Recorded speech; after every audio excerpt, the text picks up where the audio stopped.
C'est après avoir épluché les procurations et les PV des 25 bureaux de vote de Molenbeek qu'au lendemain des élections communales d'octobre 2018, plusieurs élus constatent le non-respect de la loi électorale. Parmi eux, Ahmed El Kanous. On a eu écho d'un médecin qui était candidat sur la liste socialiste qui a délivré un certain nombre de certificats médicaux d'une manière totalement illégale. On a eu aussi des échos comme quoi des assesseurs rentraient dans les isoloirs pour inciter les électeurs à voter pour une formation politique en particulier. Un cabinet d'avocats est mandaté pour rédiger une réclamation officielle.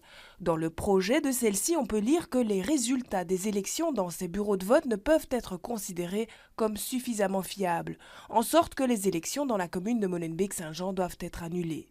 De son côté, le bourgmestre PS de Molenbeek tombe des nues ce matin et réitère sa confiance envers le candidat médecin qui a fourni les procurations.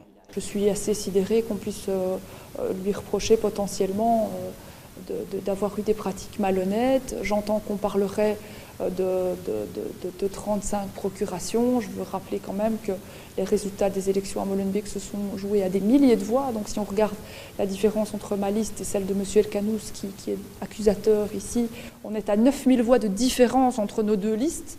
Donc je ne sais pas, c'est un petit peu étonnant à 4 jours de l'élection d'avoir ce genre de critiques qui surgissent alors qu'aucune plainte n'a été déposée jusqu'ici. Cette réclamation n'a en effet jamais été déposée. Alors pourquoi en faire écho aujourd'hui ?